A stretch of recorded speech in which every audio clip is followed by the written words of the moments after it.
All right. Hello, everyone. I see people are joining. Oh, but it seems. Is the microphone not working? All right. Hello. Could you let me know if you are hearing me? I think I keep pressing something wrong here.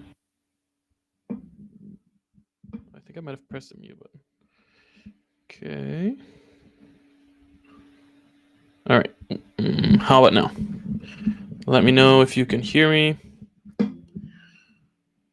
Okay. Somebody says working now, hearing you now. I can hear you. Awesome. All right. All right, let's give everyone a minute to slowly come in. Um Hello everyone. This is first live stream of the year.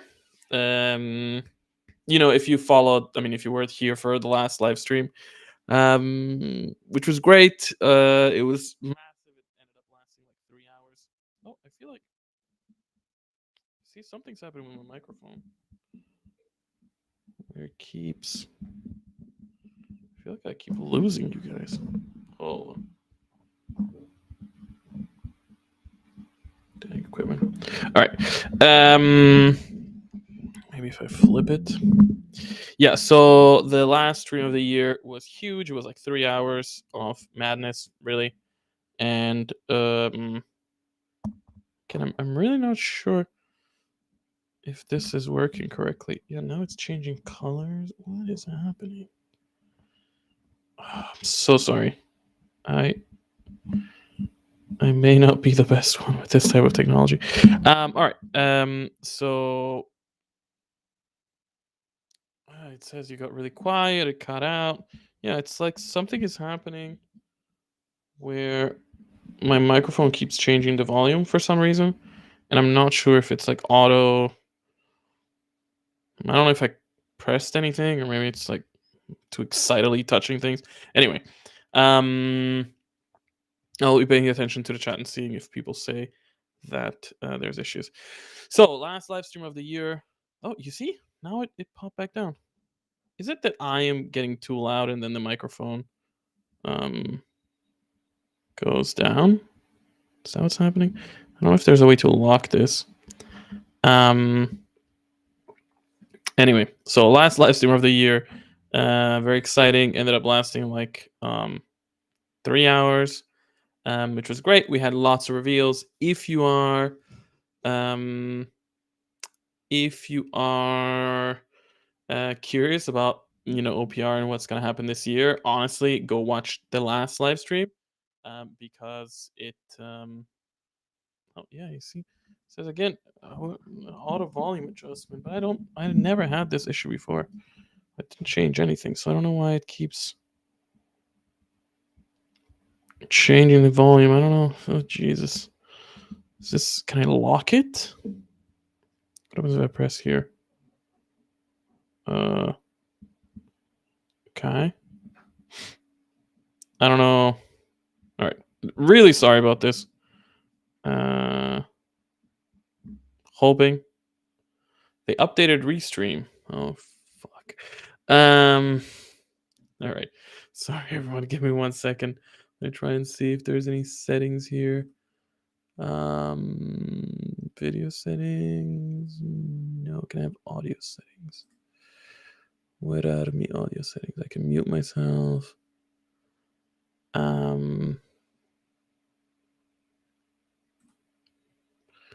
Okay.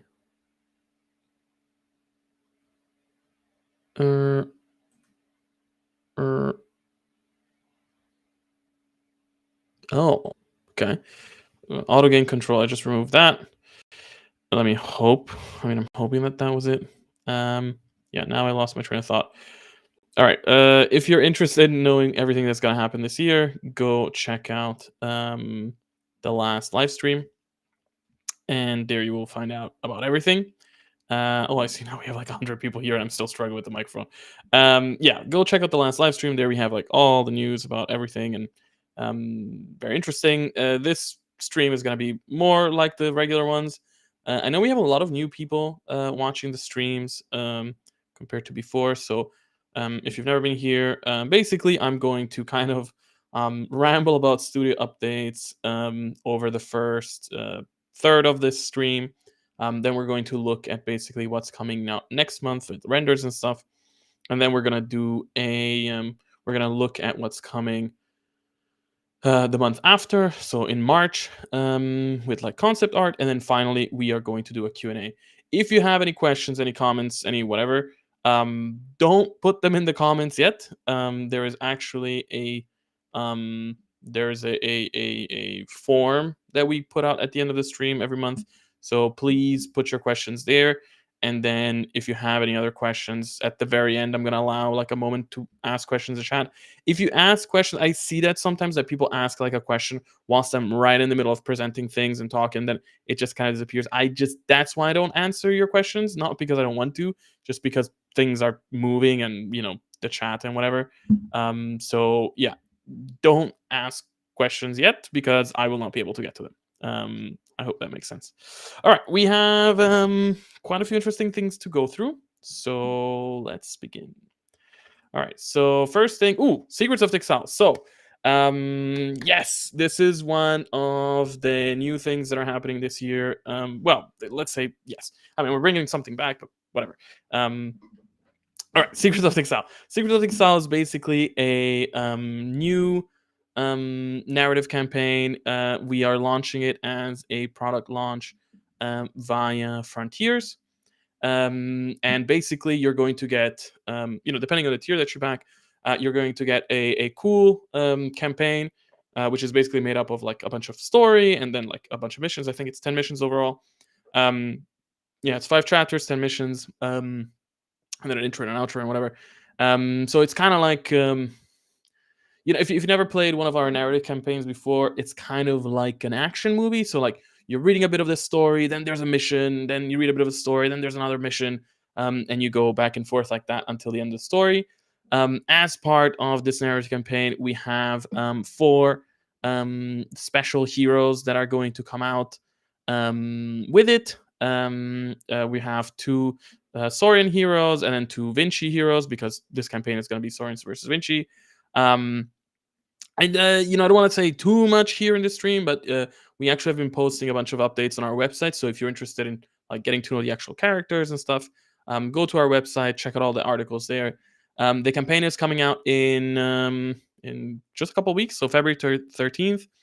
If you go to My Mini Factory right now and you check out their Frontiers, you can see it there. You can already subscribe. You can start following the campaign. And yeah, so the idea is that you're going to be able to get the campaign with 3D printable minis for the heroes. Also, if you don't already have the armies, you'll be able to get the 2 armies at like a good discount. We'll also have some other special things, some physical rewards. We're going to have some rewards from like paintbrushes from Chronicle. We're going to have paint sets from Tooth and Coats. So you can also get like everything you need to actually paint the minis. It's going to be very interesting. I'm very excited to see how the community reacts and how people like it. It's really cool. So if you've been following us for a long time, this is kind of like what we did a long time ago, like 3 years ago, with Jacob's Path and Darkness Within. And we're basically bringing narrative campaigns back. 2024 is the year of the lore, and this is one of the big things that is happening here. Very exciting. I don't want to, it's weird. Like I don't want to spoil too much. So yeah, let's end it here. February 13th. Go to My Mini Factory right now. Subscribe. You can get 2 free minis immediately. The moment you subscribe to the campaign, you're gonna get 2 free minis for you to check out, start printing, painting, maybe even playing. It's gonna be cool. All right, so that's Secrets of Texile. Okay. Oh, and speaking of narrative, so that's happening in February. Like I said in the last stream, we pretty much have something new coming every month, almost, or pretty much every month. So next month we have the narrative campaign, but this month we already started releasing short stories. So We've been working on this for a long time, and now it's finally here. So every month we're going to be releasing 2 short story, one for Grimdark Future and one for Age of Fantasy. Each short story comes with a cool mission. If you subscribe on Patreon, you can get the short stories now, and you get the missions as well. Eventually, the short stories are going to go out on our website for free, but without the missions. If you want the missions, you have to be a patron, and that's how you get access to all the missions and stuff. Yeah, really cool. I'm very happy to see the community reaction. People have been very, very positive about it. People like the missions. People like the stories. People like the art. Yeah, very cool. And yeah, I mean, people have been asking for like proper lore for like a long time, and this is now happening every month. So every month you're gonna get 2 short stories, you know, forever as far as we know. So by the end of this year, there's gonna be 24 short stories. There's gonna be the narrative campaigns. There's going to be other stuff. So like yeah, lots of lore coming this year, and in the future as well. All right. So that's the short stories. Yeah, subscribe on Patreon now to get the short stories with the mission. Okay. Then, oh yeah, paper minis are now free. So we announced this a couple months ago. We have, paper minis are one of those things where, like, I'm gonna be honest, like, we've been doing this for a long time, and still, I'm not 100% sure where they really fit in our repertoire and our thing. We make paper minis every month. It's a lot of effort. It's a lot of art. It's a lot of painting. It's a lot of work putting the whole thing together. But only a very, very small amount of people actually play with paper minis. And what we're thinking right now is like, well, we're already making all of these paper minis. Um, we've been trying to make them paid, and not that many people actually use them. So we're essentially making so little money with the paper minis that the idea is like, well, at this point, why don't we just make them free? And then more people get to enjoy them, and maybe try our games, spread the word, have fun, use them for RPGs, do whatever they want. So yeah, I guess in a way, this is our attempt to try and justify the existence of the paper minis. I love the paper minis. I think they're great. Yeah, but who knows? Sometimes I think about it like, I don't know what's gonna happen in the future. I don't know. It really is a lot of effort making the paper minis. Um, I don't know. I I don't know. I like them for now. Everything's free. Go enjoy it. Have fun. Grab the minis. And yeah, if you're a patron that subscribed for the paper minis, how does it work now? We kind of changed it. We still want to give you a perk for subscribing. So the idea is that um so the paper minis are released in these like small sets, right? So like the Saurians I think are 5 different sets, and then all together they're like an army. So the way it's going to work is if you subscribe on Patreon, you get the sets each month, and those sets don't go out to Drive Through RPG and War Game Vault at all until the whole army has been released, and then they go out as a bundle for free. So basically, if you're on Patreon, you're getting exclusive access to them for like 5 or 6 months before they finally go public. Yeah, cool. All right, that's paper minis. Now let's talk. Yeah, I have a bunch of random stuff to talk about today. All right. Community survey results. So, in December, we ran a community survey. We do this every 6 months, and it was actually very, very interesting to see the results. I'm not gonna go through all of the results right now, but um, yeah, go on our website, check out in the news section. You can see all the results. It's very interesting. I think it's also just very interesting to see like what kind of answers people give. Like I mean, you can see it on the screen, right? Like how often do you play? Where do you play? Which armies are the most popular? How do you want to have access to content? Where do you get your news? It's really cool to see and share with the community like where the stats are. And also, if you take a look at the results, you can kind of see like some hints as to where we might be going next and what new things we might try. So wink, wink, hint, hint. Yeah, that's the community survey. All right. Then, there's a new video bat rep. I think it came out literally today. There's a new video bat rep from Hans Wargaming.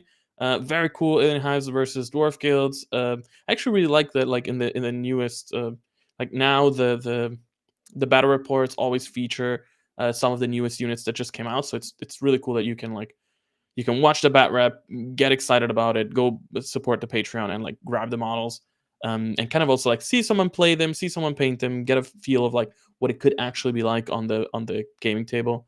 I feel like sometimes I feel like there is this thing where you are compared to a miniature product that you usually buy in like a game store, where you get the box and it's physical and it's got cool art on there and you can see the mini, and usually you see the mini on, like on a battlefield, and it's already painted, and it really gives you the whole sense of what the mini is like.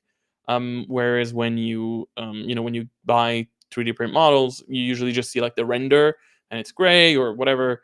And it doesn't really, it gives you a sense of what the mini is going to be like, but it doesn't really give you that full fantasy of what it's like to actually have that mini. So the bat rips are a great way to actually check them out. Yeah. All right, so that's the new bat rip. And then, oh yeah, we've been updating Army Forge. Oh god, we're always doing so much stuff. All right, so we've updated Army Forge. What's new? So, number one, if you are now on our Army Forge homepage, if you just scroll down a little bit, you will see this screen that you see on the left, which basically has a cool like description of what OPR is for people that don't really like. Maybe people land on the Army Forge and don't really fully understand what OPR is all about. So you actually get to see a little description of what OPR is about. There's a bunch of pictures of our models. There's actually a bunch of links. So if you're playing, if you're interested in our models or our whatever, go there and check it out. Click on the links, and then we actually changed now, or we've added this new feature on the actual army pages where, and this is you can see on the right, where now you actually can see pictures of the minis at the top of the army page. And then there's also links to the various stores where you can get the minis. Yeah, I think that's really cool. Like, I just, um, I feel like with OPR, unfortunately, we things are very disconnected, and so a lot of times, people just kind of have to ask for things. And I mean, our community is amazing, and the Discord is amazing, and it's great to get your answers there. But I feel like this is the type of thing that really helps, where it's like, oh, like I like this army. What do the minis look like? And it's like, oh, immediately you can see the minis, and then maybe someone is like, oh, where can I buy them? And then immediately you can find the link to buy them. And we're going to keep improving our army forge to make it more accessible for people to find stuff. But also very cool. So if as part of this update, we have actually updated how you can now access other creators' content that is on Army Forge. So for those of you that have been here since before, now, whatever. So other people, other creator, we give everyone the ability to put their armies on Army Forge. So we have community books, so just fans that make books, and we have other creators as well that have minis, and now they finally get to actually give people a way to play with those minis through OPR. And before, we just had a tab called Community Books, where we had a stream of like all the books and all the creators, and it was a big mess, to be honest.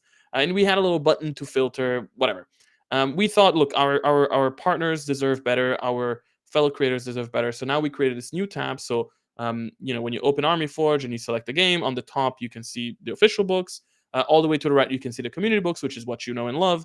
And then you can see in the middle creators. So if you click on creators, on the left-hand side, you can see all of the creators that have armies for this game. Actually, every time you click on creators, it randomly shows you a creator on the right. So it's really cool. Like you might find out creators you hadn't seen before.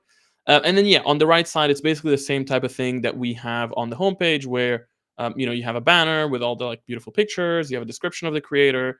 You have links. You have pictures of their models and stuff like that. And then if you click on View Army Books, you can actually see all of the army books for that specific creator. So you don't have to. Whoops, that was too soon. So you don't have to. Well, I don't have a picture for it. So you don't have to scroll through a bunch of other people's random things to find out. Oh, something. You see, something changed again about the microphone. I can hear the difference. You don't have to scroll anymore to find the creators. Now you just go here. You click on the creator that you like, or you find new creators, check out their stuff, and then view army books, and you can see all the army books just from that creator. Cool. All right, now I give a little spoiler, but here we go. So v3.2.0 is coming soon. How soon? How soon is now? So in my plans, if everything works out, it's coming out tomorrow. So I when we started releasing third edition, I made the announcement that from now on we will do regular quarterly updates. So every 3 months, we're gonna make an update. I mean, if necessary. I mean, yeah, we're gonna make an update every 3 months. And if necessary, we're gonna make small, tiny updates in the middle, hot fixes and stuff like that. Yeah, we have a major update coming every 3 months. How major? I mean, really depends on what we have going on. And yeah, now it's finally time for the first update. So the last update was in September, and we had some hot fixes in between. And now the first update is in January. The next update is going to be in April, and so on and so forth. So what's coming with v3.2.0? All right, I actually have a little list. Hold on, let me open it up of general things that I can talk about. I don't want to go into too much detail, but okay. So the first major thing that's happening is that we are finally enabling balance validation. So what is balance validation, which we call BalVal? Balance validation basically is okay. When we create the official OPR armies, I mean, I say we, but truly it's me just sweating away, working on it. But so when I make armies, I follow these sort of rules of like how the army is built, but most important, like how the units are balanced. Like how do we make sure that you don't have a single small goblin that then you load it up with a million guns, and then in one activation you can wipe out the entire enemy army. Well, that's where balance validation comes in. So balance validation basically makes sure that every book, official, also we follow balance validation just like everybody else, official and non-official books, so books made by other users or creators or whatever, um, will basically be flagged as either balance valid or not balance valid. When we say balance valid, it means balanced by OPR standards. So you're just following our standards, which means that um, which basically makes it so that you can be more or less sure, 90% sure, that whatever that army is can work with official armies, and all those armies can kind of like be more or less balanced together. um and yeah, and that's that's how BalVal works. And so balance validation is going to be activated. We're going to add a little filter on the Army Forge for creators, where you can be like, okay, I only want to see balanced books. Then you click on balance, and it will only show you all the books that follow BalVal. Yeah, I would expect that at the beginning it's going to take some time. Could probably take weeks or maybe even months. I'm not sure. For creators and community members that have army books to go and adapt them to balance validation. Now, when we first launched the Army Forge Studio, which is the system that people can use. By the way, subscribe on Patreon to get access to it. The system that people use to make their own armies. We had already given them the rules of what balance validation would be like eventually, but we had no way to actually check if the books were balance valid. So there might be a lot of creators that already followed those rules, and so their armies are already balanced. But I would expect that it's going to take a couple of days, weeks, maybe even months for everyone to kind of catch up and modify their armies to work with it. As part of balance validation, we had to go through all of our armies and make sure that everything was balance valid, which means there's many armies had 1 or 2 or 3 units slightly modified. The changes are not big. They're quite small usually, but just slightly adjusted to maybe one more attack on this weapon, one less attack on that weapon, stuff like that. Maybe you cannot combo 2 weapons together, whatever, so that they're all balance valid. And also we added a new rule. There's a new special rule in the book now called limited. For those that have been OPR for a long time, limited is making a comeback, because actually limited was there in first edition. Yes, I think it was there in first edition. Well, basically, limited means that a weapon can only be fired once. So this is a way that we can kind of like make some things valid, whatever.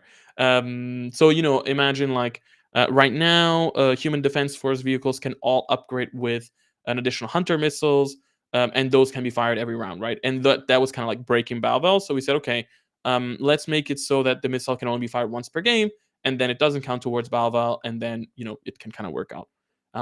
So yeah, that's how Balval works as a whole, and that's the system that's going to be implemented. Other changes that are coming. Let me see. Well, I mean, okay, I'll go into a little bit more detail. So we're adding a new page to the basics, sorry, to the beginners guides and advanced rulebooks about terrain placement. It's something that people have asked a lot about, and we actually had a little blurb about terrain placement in the preparing the game section.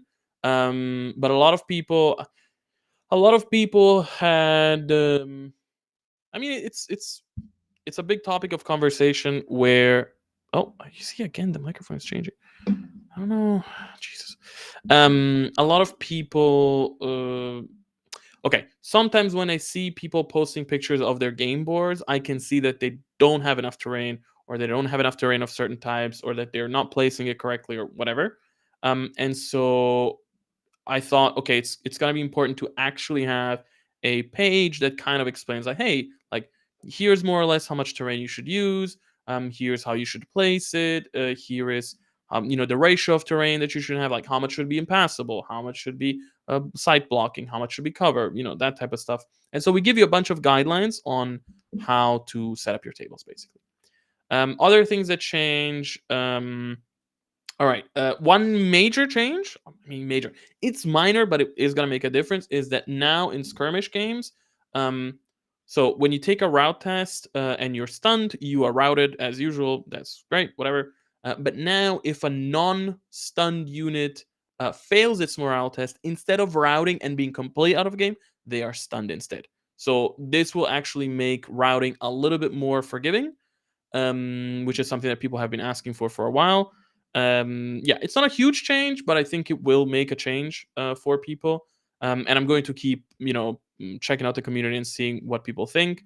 Because yeah, it's true that right now routing is quite punishing. So toning it down a little bit seems like a good idea. Other things that are changing. I mean, some things are just like clarification. So like impact was clarified. So impact was the way impact is written again. The way the impact is written is so that it is not a weapon again. I feel like it seemed like it was a weapon, and it was kind of like confusing as to which rules interact with it or not. So now we changed the way to write it so that it's clear that impact is not an attack like usual, and it's also not usable when fatigued. So just really spelled that out, which was the intention. Some things were slightly simplified. So, for instance, poison and rending, wounds from poison and rending can't be regenerated at all anymore. Before, until now, over the last 3 months, it was a -1 to regeneration. It kind of felt clunky. It was fine, but it was just one more roll. So we said, okay, just remove the regeneration there. And you see, I feel like sometimes when I'm waving my arms, that's when the microphone is changing. I'm really sorry about this, everyone. Like, I had no idea this was going to happen. I will make sure that for the next stream I have this fixed. Yeah. So poison and rending is just gonna straight up ignore poison and rending wounds are straight up just gonna ignore regeneration. Which also means that we made some changes to regen heavy armies, but I'll get to that in a second to kind of like balance that. Stealth and entrenched now have a range of 9 inches instead of 12, making them a little bit more useful. We've heard a lot of people complain about the 12-inch range, making them a little bit less useful than they used to be. And whilst, yes, the intention was to make it so that if you're in the face of an enemy that has stealth, you can still shoot at them. But maybe 12 inches was too much, so we reduced that to 9 inches, and let's see how that goes. All debuff spells now have plus 6-inch range, making them a little bit more useful. That's something a lot of people asked for, and I totally agree. Like, a lot of the times debuff spells had like a 6-inch or a 12-inch range, which made it really hard to actually use them. And it also made it so where it's like, okay, so I can cast a buff on my unit that's within 6 inches, or to an enemy unit that's within 6 inches. I would rather just cast a buff to my unit. And so by adding that extra range, we kind of try and give it more utility in the game. And that's about it for the main rule changes. So like I said, nothing huge, nothing major that okay. I It's when I wave my arms upwards. I'm going crazy here. Okay. So I'm gonna try not to wave my arm, but please forgive the fact that I am Italian. So my arms do go up and down and left and right. Anyway, so that's all the main changes. Honestly, nothing major. Maybe the change. Oh, see the sound change again. Fuck. Okay, can you? I'm so sorry, everyone. Um, can you? Can you? Okay, I'm not gonna do anything. Can you hear me properly now? On my headphones, I cannot hear my voice at all. So I'm trying to understand if maybe it's just happening on my side and it's not happening on your side. Can you please let me know? Like, can you hear me properly?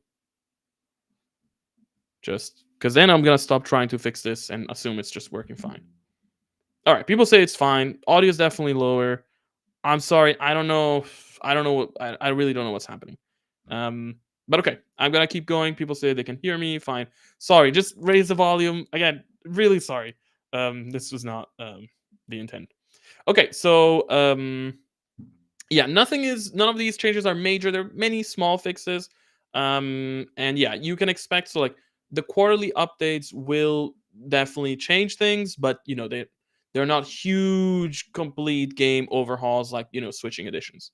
But then we also changed some things in the armies. So most armies just had some small changes to go with Balval, but some few armies had some major changes. So let me talk about those. So first off, all armies that were so we have armies that are all region armies. So robot legions, plague demons, kingdom of angels, and all those type of armies are fully all the units have regeneration. And people have been complaining about these armies for a long time, literally years. And I was always trying to find the right balance between like, well, you can use rending weapons and whatnot. And now I want to try something new where I'm like, okay, let me actually just change how they work a little bit, to do to see if we can get a better balance. So all of those armies now, instead of having regeneration as their base thing, they're gonna have a custom army named rule. So for example, for the robot legions, I think it's called self repair, which is basically it's regeneration on a 6+, but it's not regeneration. It doesn't count as regeneration, which means that, for instance, shred weapons, rending weapons cannot ignore regeneration, so it doesn't actually interact with regeneration. So they're getting a slightly worse version of regen, but it's a version of regen that cannot be ignored. Okay, so that's important to understand. Um, and Yeah, and of course their cost is changing because this weaker version of regen is cheaper. So that they're also getting slightly cheaper.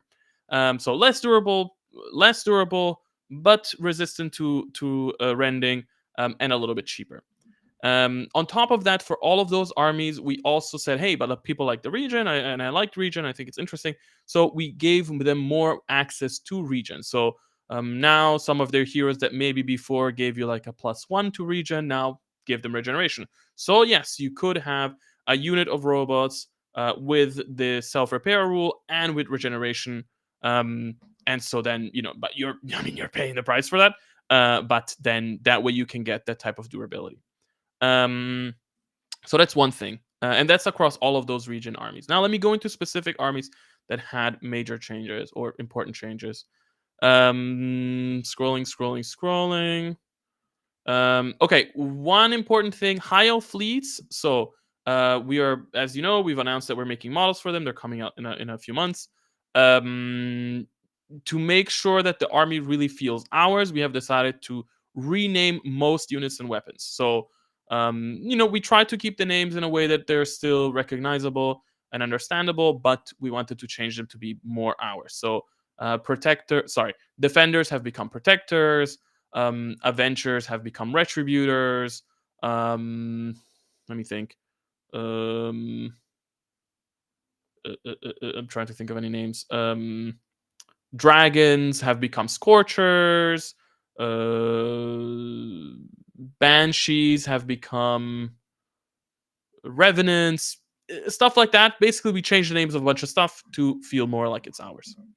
But yeah, that's their major change for them. Like they're just changing a bunch of names. Then let me scroll here and see what other important changes there have been. Robot Legions is actually getting some more changes besides this regen change, which is we're so I feel like Robot Legions is one of those armies that people have been complaining about a lot. People either get really really usually people say that they're way too strong, and I can agree. And so I've looked into it, and I gave a slight tweak here and there. So one of the things I noticed when looking over them was like almost every single unit had quality 3 up, which made the army feel kind of like all the same all across the board.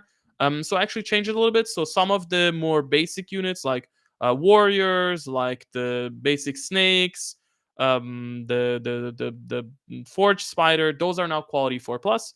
So they're still good. They're not at the 5 plus level. They're still pretty good, but they're not at that 3 plus anymore. So now you have a better distinction between more basic units and more elite units. And also I noticed that like almost every unit had defense 3 up, which also didn't feel quite right. So I've also changed a couple of units to become defense 4 up. So I think let me see. Flesh eaters, snipers, and hover bikes are now defense 4 plus. So some units have slightly worse quality, and some units have slightly worse defense. Not a huge change again, but just to add a bit of that variety in the game. Let me see what else. I think there were changes, some major changes. Okay, Ghostly Undead are an army that that also got major changes because they were one of those full regen armies. So before they had Ethereal gave you basically regen, and then it had a bunch of conditions between like regen, but regen against spells and whatever. Now it just simply has ignores wounds on 6 up, and the heroes now have some special rules to give you regeneration. But we also changed a couple of things. Because before the whole thing about the army was like, well, everything has defense 6 up and everything has ethereal. That was kind of like their defense. But with this change, I felt like the army suddenly became way too weak because every unit had defense 6 ups and this new 6 up regen. So not very, not very good. So now what did I do? A couple of units now have the option to take heavy armor, which basically gives them defense +1. So you can go from 6 up 6 ups to be 5 up 6 up, which might not seem like much, but actually, if you do the math, it's actually a pretty good defense. And some more units now have the option to take Spell Eater, and Spell Eater is basically an additional regen that's like 6 up against non-spell attacks and 4 up against spell attacks. I think that's how it is, something like that. I've also increased the defense of a couple of units, so I think the Ghost Reapers and Revenants now come standard with Def 5 plus.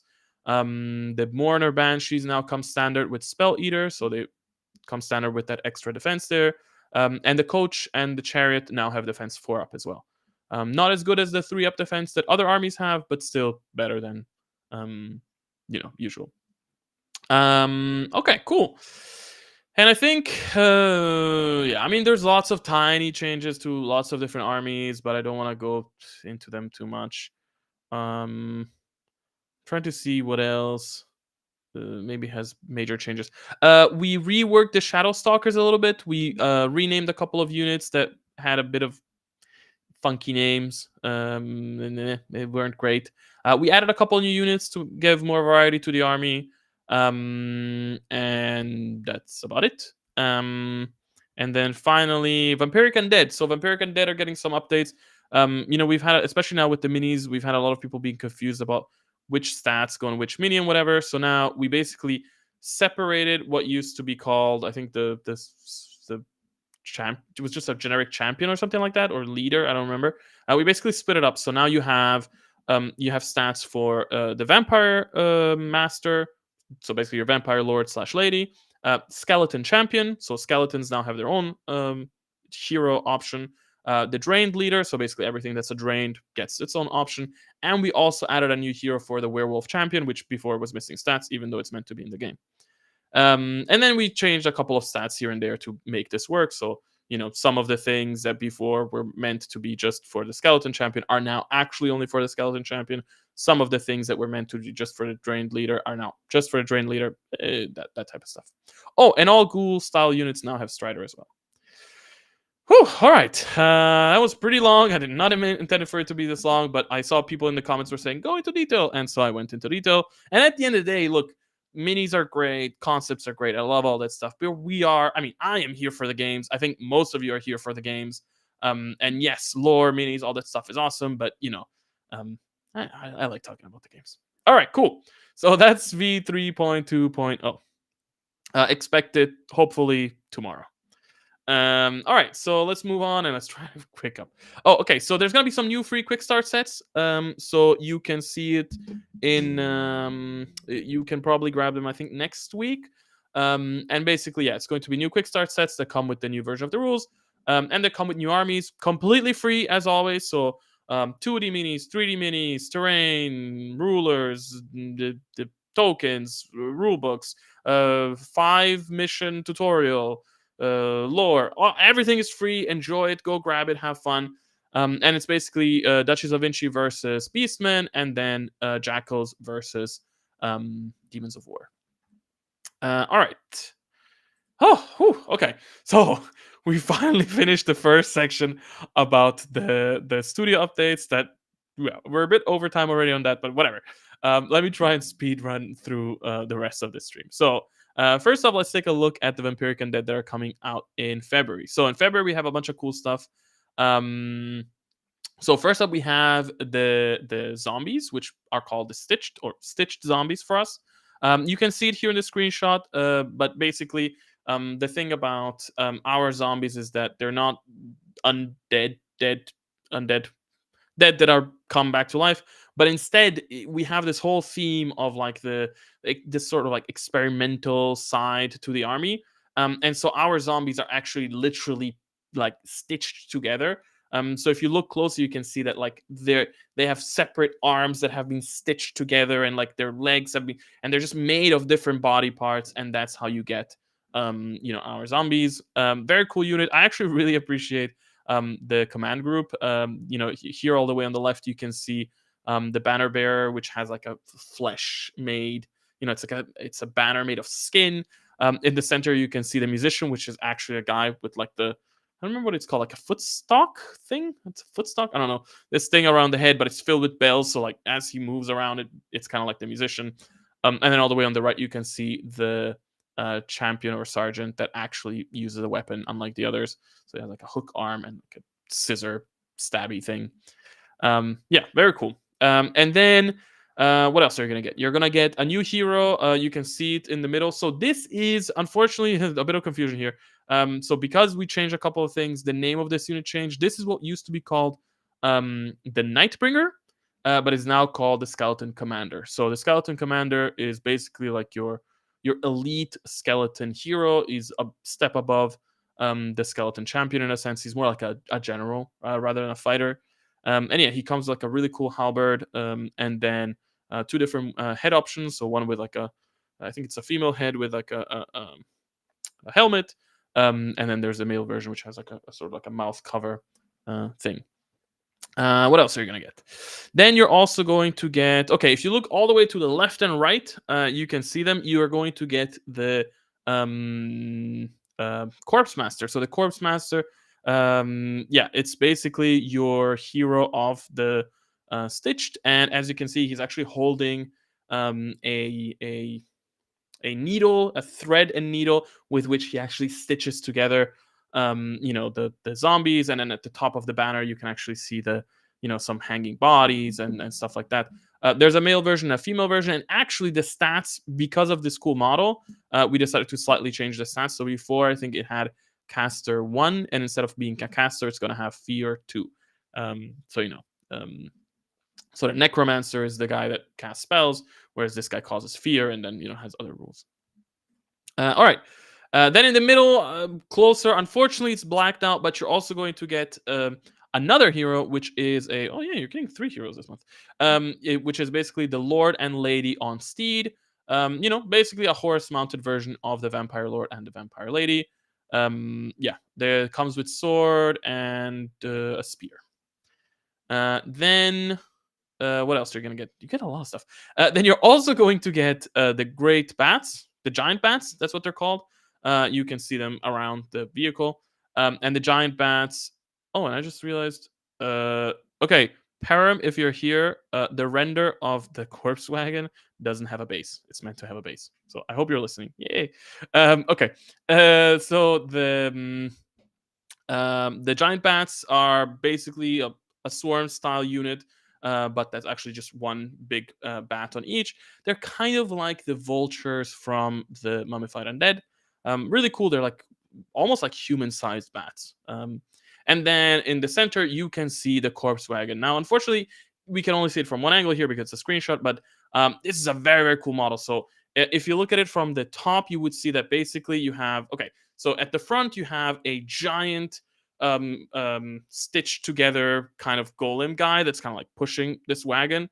And then right behind him, you can see the actual corpse master that's kind of like sitting there and guiding the wagon. And there's also like some stitched guys, half made stitched guys at the top that are carrying like a torch. But if you could see it, which you right now can't in the screenshot, actually inside of the wagon, there is a full-on surgeon table with a body that's being like cut up there. And then right behind it, you have a drained sort of, he's like a helper. So he has like a little surgeon thing, and he's like actually like working on the thing. And there's like buckets with like blood and like heads and a bunch of weird stuff. Very, very cool model, very gruesome, and really fitting with the vibe that we're going for with the with this whole stitched and experimental vibe of our Vampiric Undead. Cool. Okay, so that was the preview of the Vampiric Undead. Now let's go for the Dwarf Guilds. All right, Dwarf Guilds. So I am sad to announce, as many of you know, of course, that next month is the last month of the Dwarf. Sad. I mean, great. It's been a great army. I really love it. The community has been amazing. Everybody has been loving it. The painted models look really cool. But yes, they're gone already. It's funny. Every time I feel like I say this every time. Every time a new army comes out, everybody's like, "Oh my god, it's gonna be 5 months or 6 months of the same army again. What the hell? It's gonna be so long." And then the time just flies, and everyone's like, "Oh, what? The dwarves already finished?" So yes, the dwarves are already finished. This is gonna be the last release in February, and with that, we have completed the full army. So, what are you getting in February? So first off, you're going to get the veterans. The majority of everything you're seeing in this screenshot is basically from the variants. So pretty big unit. You get 5 poses with iron blasters. You can exchange those for iron shotguns. Then you also get a special weapons model, which I think has 2 or 3 different special weapons. So like heavy plasma gun, maybe a machine gun. I'm not sure. A bunch of special weapons. Then you also get a medic. You can see him right in the middle. And then you get a sergeant, which you can see at the bottom with the sword and pistol. And you got a buddy also. You can see him at the very bottom right. Then you are also going to get. All right. Now, if you look towards the middle, a little bit towards the left and right, you can see a model with a big hammer. Well, that's the Lord, so that's the last hero that we're releasing for the Dwarf Guilds. And very cool model. I really love like the helmet and the big cape, and he has a big heavy backpack as well. And the Lord comes with a bunch of options, bunch of different pistols. I think he comes with some shotguns, hammer, axe, sword, gauntlet, a bunch of options: male, female, with a helmet, everything. Um, okay, and then at the top you can see also that another unit that you're getting, which is the snipers. So you're gonna get 5 poses of the snipers, male versions, female versions with heads. Some have a hood, some don't. And you can see them right there. Yeah, you can see a couple of them at the top, and if I move forward, you can actually see them on the side. So on the left and the right, you can see more snipers. I really love the snipers. It's one of those units where I feel like the generally speaking, I'm the type of guy that really likes the versions without helmets, and I love the versions without helmets here. But I also really love the way that the helmets came out. They have this sort of like gas mask thing, and then they have these sort of like additional light or visor stuff that comes next to their eyes, and then this cool little crest um, with the hood. Yeah, very, very cool. And then in the middle, the big black box, unfortunately, we didn't have the render ready for the stream, is going to be the Fortress tank. So this is the last model, last vehicle model that we're releasing. The Fortress tank it's Fortress. Honestly, it's even too small in this screenshot. I'm pretty sure last time I saw it, it's probably, I'm gonna say 25% to 33% bigger than this. So yeah, big ass model. It comes with lots of weapon options. It can strap on like I think 4 different twin heavy rifles, beamers. It can have an optional minigun on the turret. I think it has like 3 different turret types, like a battle cannon.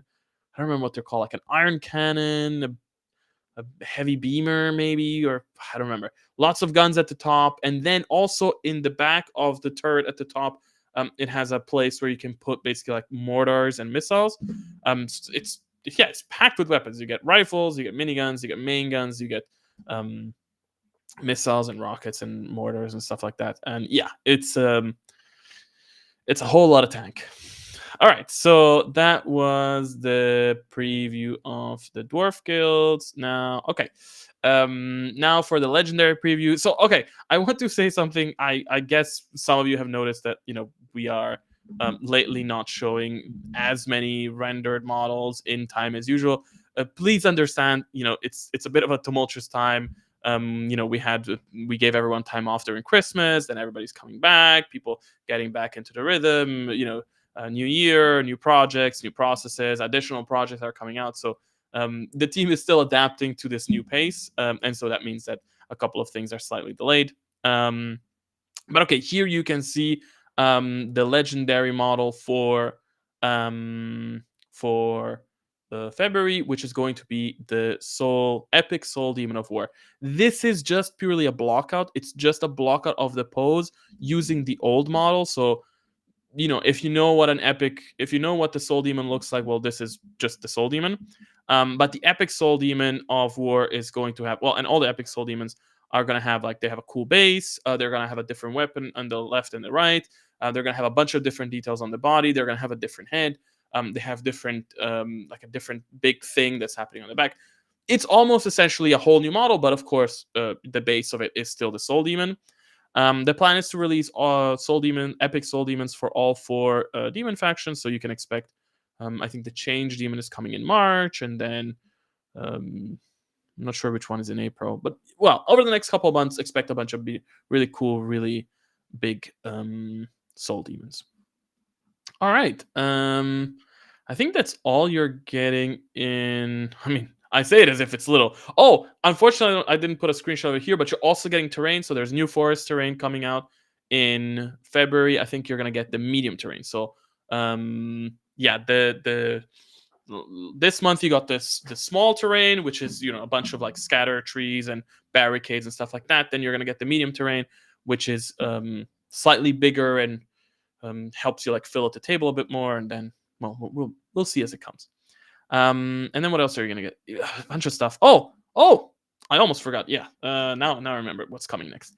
So, yeah, let me just show you. All right. So over the last few months, what we have worked on, besides the madness that is to work on all the releases that we do every month, and the legendaries, and the loyalties, and the new projects that are coming out. in this year, like Secrets of Texile and so on and so forth. We also have been going back and updating a couple of models, and we're gonna try and do this like every couple months. We are going to be updating some of the old models where people have asked us to update them. So we're going to be updating 2 factions in February. In February? No, in January. February? Whatever. These models are coming soon. So first off, we are updating the heroes for the Saurians.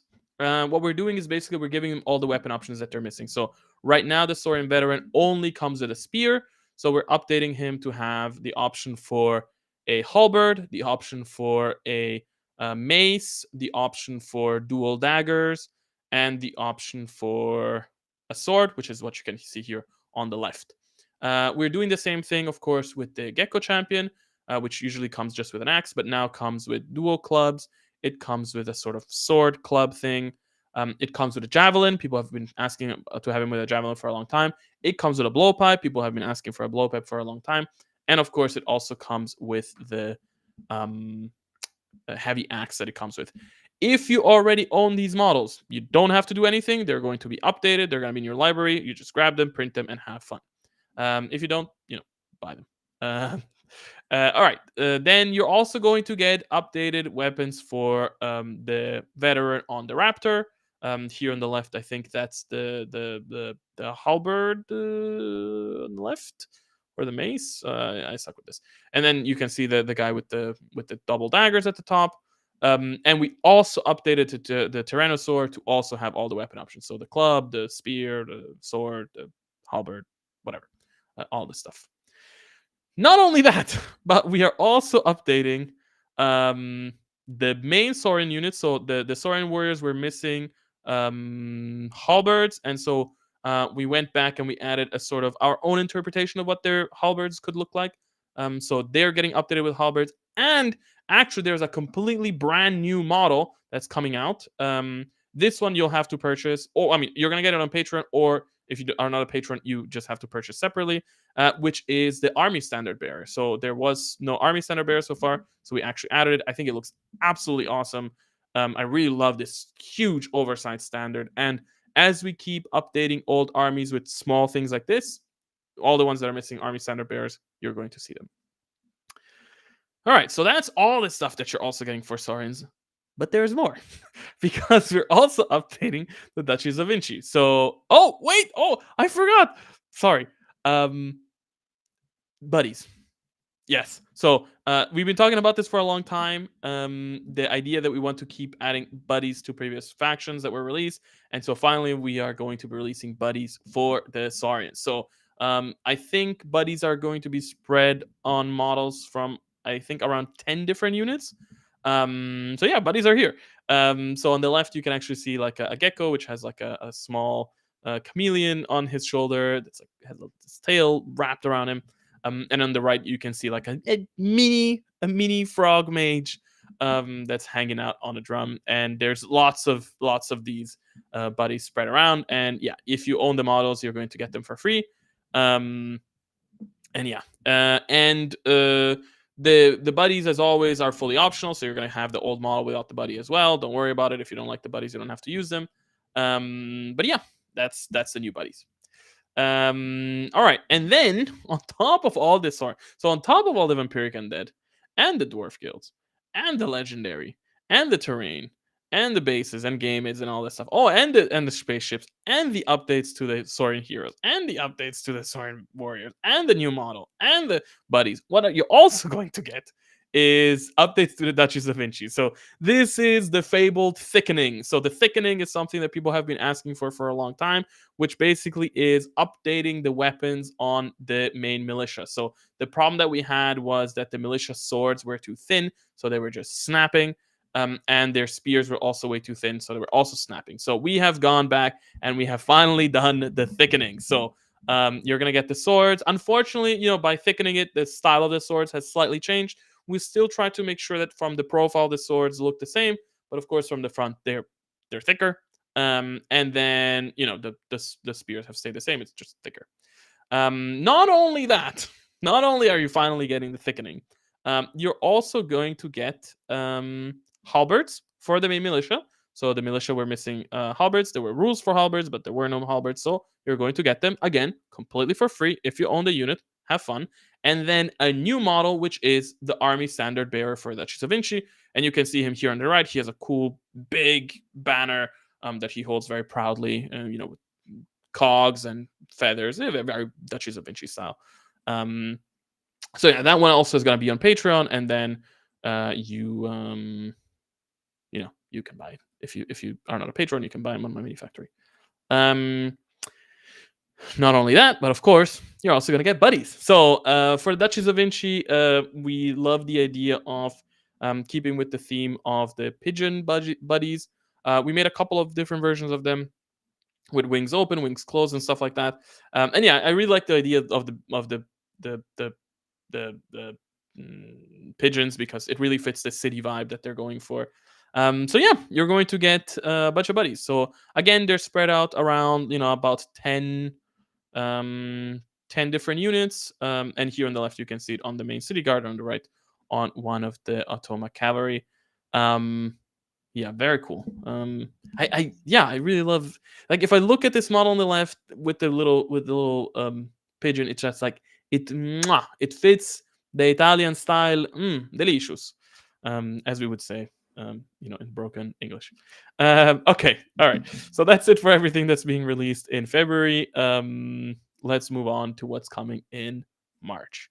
So first off, let's take a look at the Vampiric Undead. Sorry, I'm gonna take a sip of water. All right, so what are you gonna get for the Vampiric Undead? I think by now we're hitting about halfway. I'm gonna say I think we're about halfway through the Vampiric Undead. We've done 3 months now. I think there are a total of 6 to 7 months release. Not sure. Anyway, we're starting to hit that point where you're gonna get more specialized stuff. So first off, you're going to get the vampiric the Lord on Winged Steed. So basically, again, going with the theme of the sort of like stitching together of things. It's basically a vampiric, well, it's basically a steed that has like these wings stitched onto it, and actually also has like a sort of weird skeletal, half skeleton, half metalhead. I'm not exactly sure how it works. I'm gonna say magic. And yeah, very cool. Comes with male version, female version, and then I think sword and lance or spear or whatnot. So that's the first hero that you're getting. Then you're going to get another hero, which is the Lord and Lady on the what's this one called? The Abyssal Terror. So people have been asking us for a while, like, what is the Abyssal Terror actually going to look like? Well, here it is.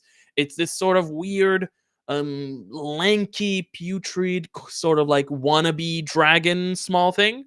I really love the idea that like they somehow tamed and stitched together beasts and created this monstrosity. Yeah, very cool. I've seen them on final model. It looks very, very cool. So that's the Lord on Winged Terror. Winged Terror? Yes, I think that's the Winged Terror. Okay, then you're also going to get a main unit. Don't focus on the left, only on the right. So you're going to get the Drained Archers.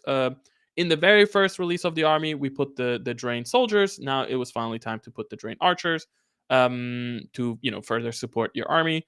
And yeah, they're pretty cool. You are gonna get 5 poses, male, female, I think again. And then as always, like sergeant, musician, banner. I think they come with some cute buddies as well. I don't remember. But yeah, Drained Archers. Simple but effective.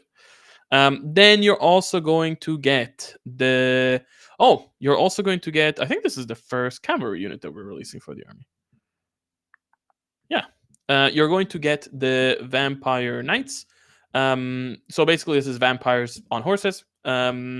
I actually, again, saw the models already. Look very cool. There's like 4 different hairstyles for the male, 4 different hairstyles for the female version. They have cool helmets. The sergeant gets a cool special helmet. They come with swords. They come with lances. They come with the whole command group, right? So sergeant, musician, standard bearer, 3 different poses for those, 6 poses in total. lots of options, very cool. And actually, so here you have an old version of the shield. We liked the original idea of the shield in the sense that it was this more historically, uh, based shield, but then it kind of looked boring. So we actually made a new vampiric shield, which unfortunately I cannot see here. But yeah, they basically use cool shields as well. Okay, so that's the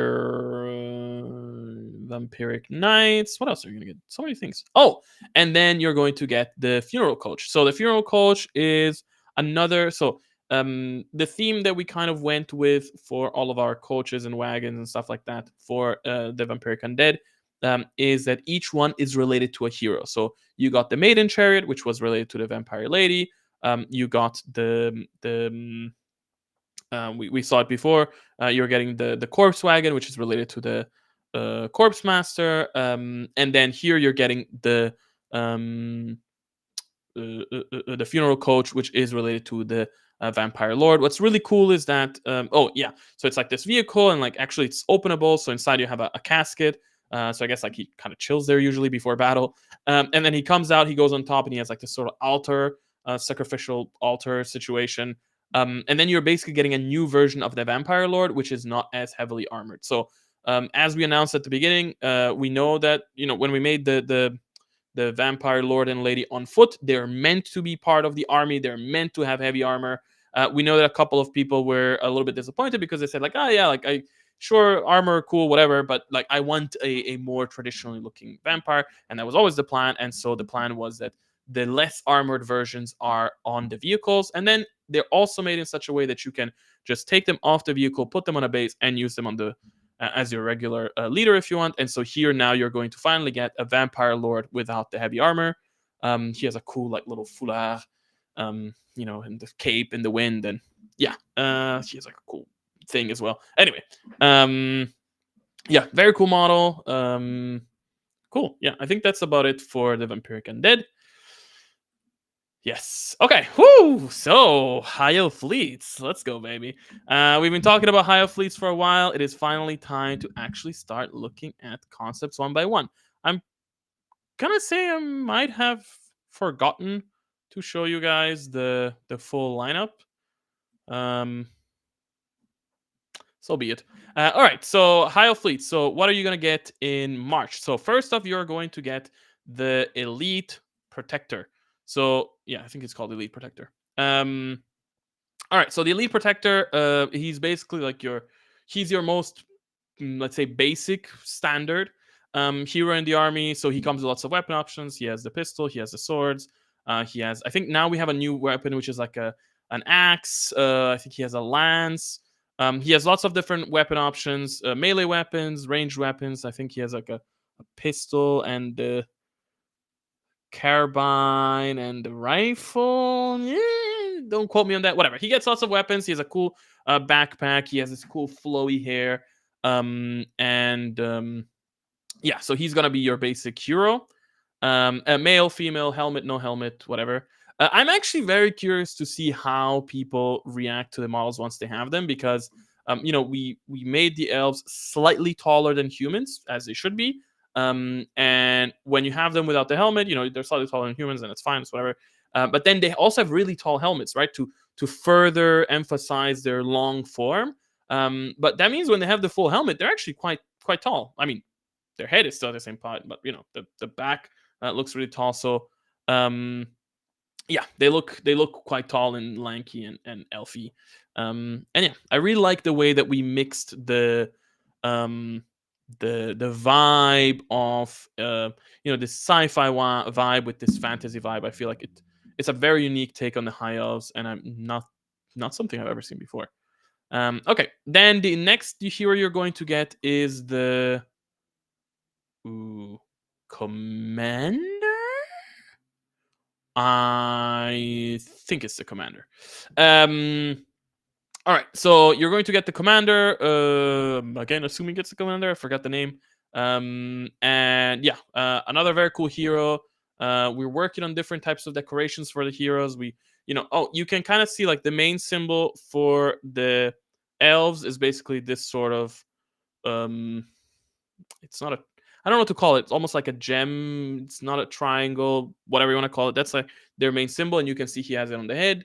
And that's basically their faction symbol, and it comes with these little lines on the side, and you will kind of see these motifs everywhere, like this shape, and then the lines, and then all their backpacks actually have these two things coming out, these two fins coming out that kind of resemble that shape. And if you look here in the where it says Hero Deco, you can see the version on the right. Actually, like this is a big version of their faction symbol, and you can then see it reflected in other parts of the model. So yeah, this is a cool hero. I'm gonna be honest. I want to find out what's the name of the hero. Give me 1 second. I'm gonna open up.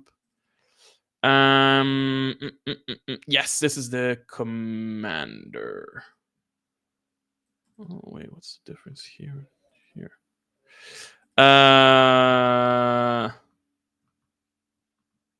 Huh. Okay. Whatever. This is the commander. It's gonna be cool. All right. What else are you gonna get?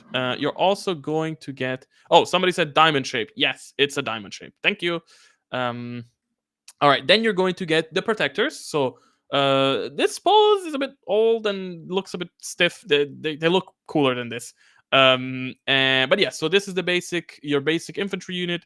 So the high elf fleets have two basic infantry units, which is the protectors and the strikers. One is a ranged version, one is a melee version. And we really wanted to emphasize like that difference between nimble, fast melee warriors and the more, let's say, a little bit more static ranged warriors, right? Because they're shooting.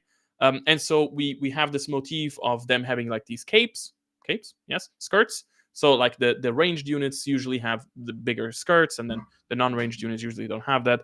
And yeah, so you can see here like he has like this big skirt. They come with shard guns, and then on the top right, you can see their weapons platform. So as you may or may not know, the high elves are the ones that actually created the Robot Legion. So you will see lots of nods to Robot Legion stuff from different shapes around the faction to different symbols. There's a lot of little things that are similar to kind of show how they tie in together. And actually, if you look at this vehicle, I mean, it looks almost like it's straight up from the Robot Legions. Different, of course, but you can see the similarities. And yeah, and so there you have our weapons platform, and you will see lots of things related to these. And one really cool thing is, so in our lore, we basically have this concept that the high elf fleets, after everything that happened with the Robot Legions, they kind of have given up on robots. And so everything that they do is kind of every machine that they have is actually kind of like magically / elementally charged. And you can actually see it here. So they have this sphere, this kind of like energy sphere in the middle of the vehicle, and to really show that this vehicle is not like an automated robot thing, it actually comes with a crew. So we have created this new hierarchy. So the highest level of the wizardry stuff is called an oracle. So the oracle is what used to be the high seer. So the high oracle is the highest one. Then you have the acolytes. The acolytes are wannabe oracles, but they come in groups, right? And then you have the lowest form, which is the apprentice, and the apprentices are usually relegated to manning machines, such as these crawlers, these platforms, the artillery, other stuff like that. So yeah, you're actually going to get a bonus model. So you're going to get the 5 main poses. You're going to get a bonus model with the God, I just said it.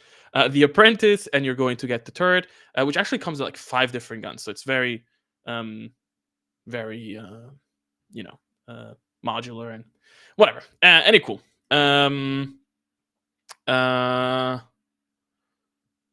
All right. I think we can move on from this one, and then then you're also going to get the snipers. So snipers, very cool. They have these really cool, big, flowy capes.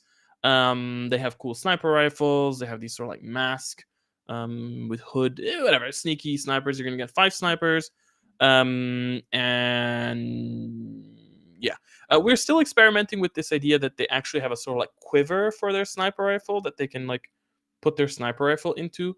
That's something that we were experimenting with. I'm not 100% sure that it's going to work in the final 3D because they have like the big cape. It might be a bit wonky, but maybe it's a cool thing that we can do. To be seen. All right, and then okay, and then the final thing is the APC. So the APC is the first vehicle that we're revealing. And as you can see, actually on the left, you can see the vehicle from the top. It has the shape of the faction, right? It's the diamond with the two fins, and it actually follows that shape. And then it has the magic elemental orb at the center that helps power it. And you will see this orb a bit everywhere. And how do I say this without spoilers? Yeah, pay attention to the orb. Let me just say that. So yeah, there's an orb there that powers it. Lots of weapon options on the APC as well, I think. And yeah, that's about it for the high elf fleets. I know lots of people have been begging for them to see more. Well, here it is.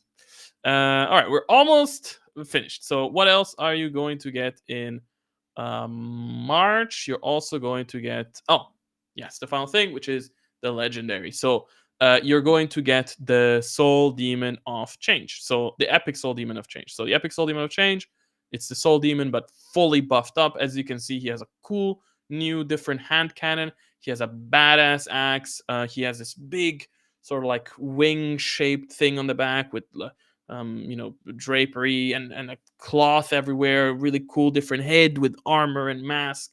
Yeah, really really cool. Lots of details, lots of stuff to really fall in love with and paint, and it's gonna be great. And then of course, as all the legendaries, it comes with a base, so it's gonna have like a cool base that's themed to the faction. And then the pose, it's the guy on top of the base. Okay, whew, cool. So, all right, that's about it for the concept art previews. Wow, we have 200 people on the stream. I don't remember if we ever had so many people on the stream. Maybe during the last live stream of the year. Anyway, all right, I now am going to go to the Q&A. So now let me try. I feel like I do this mistake every single time, which is I'm not sure which button to press. And this is the button. Okay, cool. So now I'm going to switch to the Google Sheet Forms thing where I'm going to answer whatever questions are there. When I'm done with that, I'm going to come back and answer a couple of questions from the actual stream. So, if you have any questions, feel free to ask them. And yeah, I'll be right back. Well, I'm here, but I'm not going to be looking at the chat whilst I look at this. Okay, I actually didn't have time to vet the questions, so I'm just going in blind today. Hello, the Vampiric Undead are being reworked and rebalanced a bit on Army Forge. Are you working on other factions rebalance? A little bit, like I mentioned before. If it wasn't brought up on the stream yet, could you give us more infos on Tixal, like how the heroes will work? Okay, so the heroes. So the way that we're currently planning to make it work in Army Forge is that when you open Army Forge and you select, for example, the Saurians, there will now be a new button at the bottom which says Narrative Heroes. So only if you want, it's completely optional. Only if you want, you can click on that button, and there will be a new category when you make the army that will be for the Narrative Heroes. So any new narrative heroes that we make are going to be in this category, and you have to click to enable to see them. Once you click there, they're a unit like any other. So they have cool weapons, they have special rules. You can have them join units and build your army around them as you please. About Secrets of Tixal prices, is there going to be a bigger saving than the usual patron discount for the full forces? Yes. So the usual patron discount is 50%. The saving on Secrets of Tixal is, as far as I know, quite a bit above that, so it's a good deal. Also, anything about goblins? Nope. And Kings of Angels? Nope. So no news on those. I'm sorry. Will you be bringing Artisan Guild into the super group for OPR? There'll be a match made in heaven. I would love to. We've been trying to reach out to Artisan Guild for honestly a long time now. I suppose their team must be very busy. They never really got back to us, and we were never really able to set up anything with them. If you are in contact with them, if you talk to them, ping them, let them know. We are completely, totally interested in having them on board, doing any sort of project with them, cross promos, campaigns, a compatibility program. So if you can reach out to them better than we can, please do, because yeah, we have not been able to talk to them. Will there be a sci-fi narrative campaign this year like the fantasy one? Yes, I'm pretty sure there was going to be one this year. Um, I'm very excited about the 10mm games, future prospects for spaceships. I love the worlds that you're building. Okay, thank you. The rest is just praise. Thank you very much. It's very sweet and kind of you. Last one. Hey, love the streams. You said the other month that you love seeing other people doing content OPR on YouTube. Yes, I do. Is there any way that content creators can work with you to make more content? Sure. Like a content creator program, etc. Oh, so as far as I know, we don't have a content creator program. I think you just send an email to marketing@onepagerules.com. Talk to the team, see what they come up with. I think they can do probably something very cool with you. Yeah, I never thought about an actual creator program. I'm not sure exactly what that would entail, but yeah, send an email to marketing with your ideas, and we will make sure to check it out and get back to you. And yeah, maybe work together. Okay, there was only 5 questions on the poll on the thing today, which is good.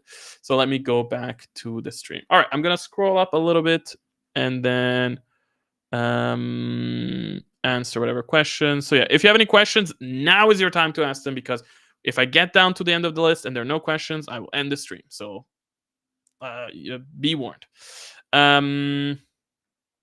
Is refluffing of the army still planned? It is still planned. I'm not exactly sure when it's going to happen. I'm going to be honest. We have a lot of work going on. We have a lot of things, a lot of priorities. I want to do the refluffing.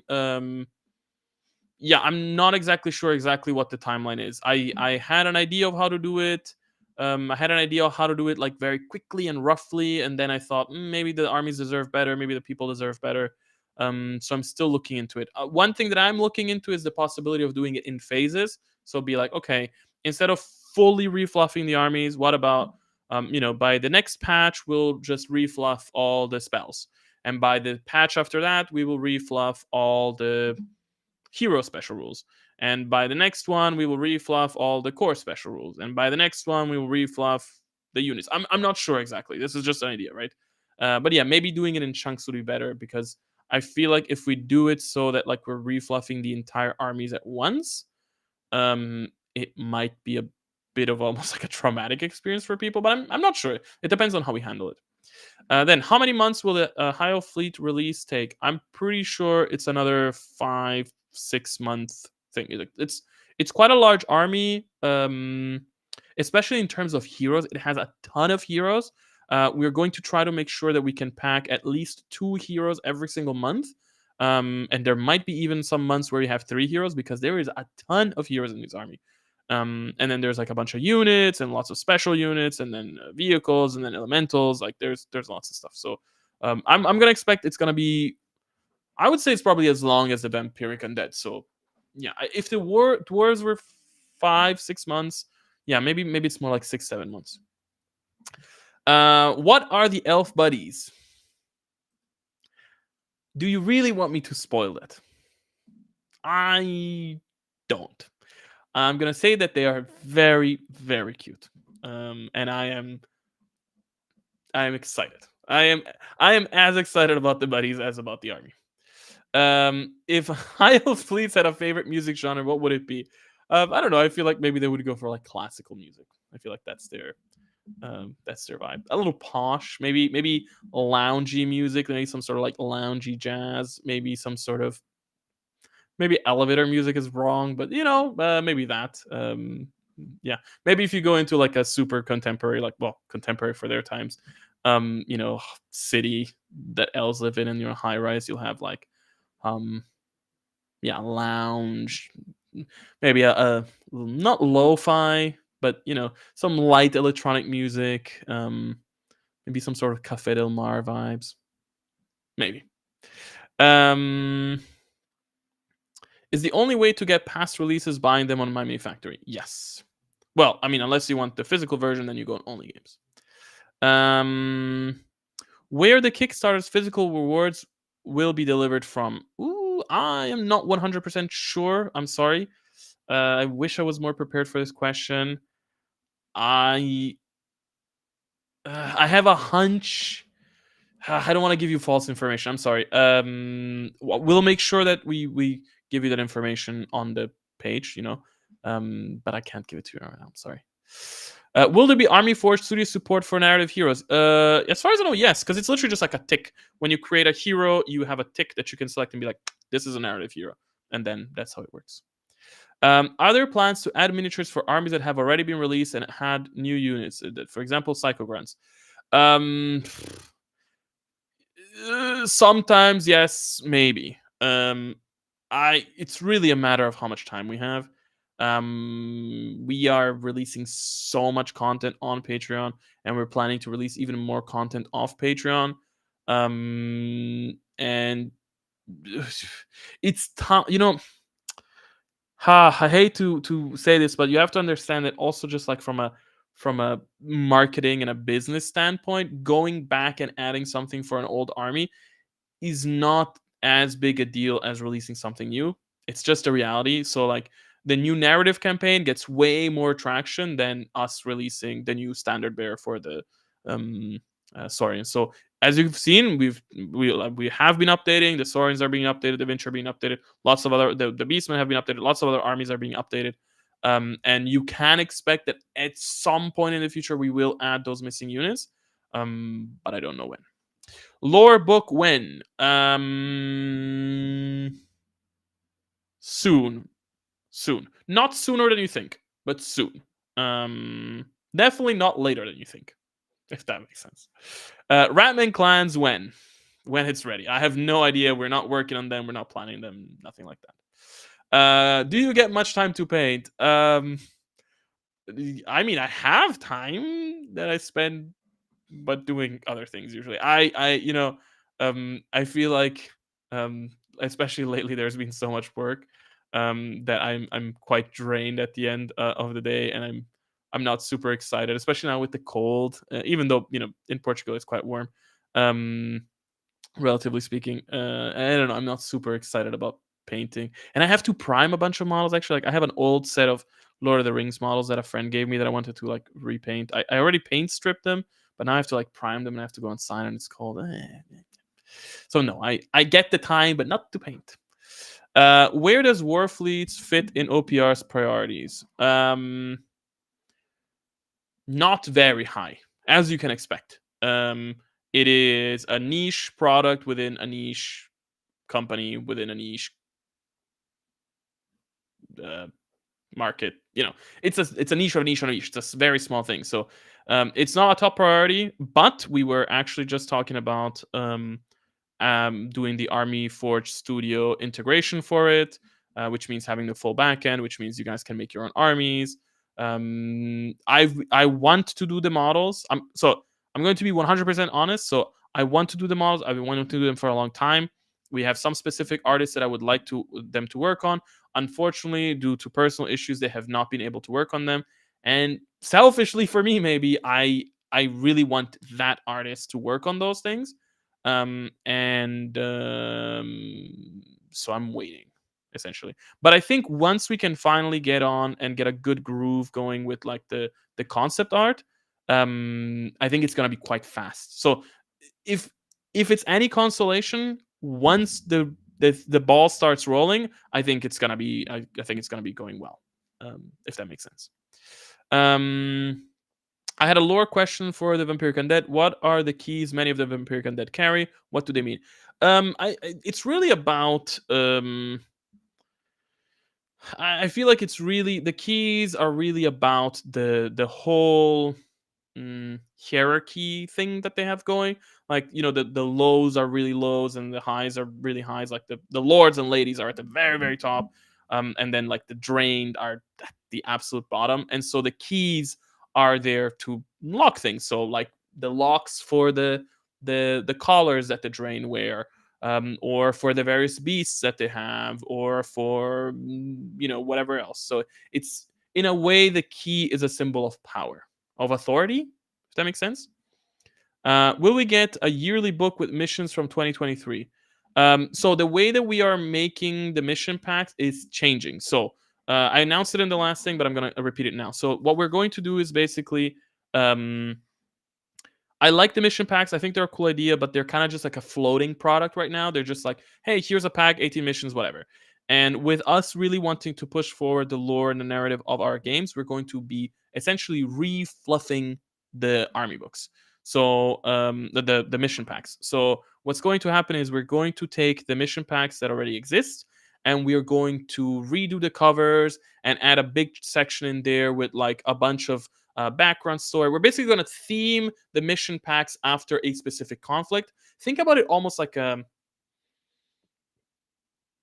okay. If the I remember I had a good analogy for this. If the narrative campaigns are like an action movie, the mission packs are going to be like a documentary, like a war documentary. Like, oh, here is this documentary about the Battle of fucking Bastogne, right? And so that's kind of what it's about. So yes, you will get the mission packs with those missions, but only once we do this refluffing, and then we share them. Have you thought about adding some extra rules for playing in enclosed spaces like spaceships, dungeons, or fantasy settings? Not really. I don't really feel like we need to have any rules in the rule book or in the advanced book or whatever about those things. I feel like that's the type of thing that really lives in missions.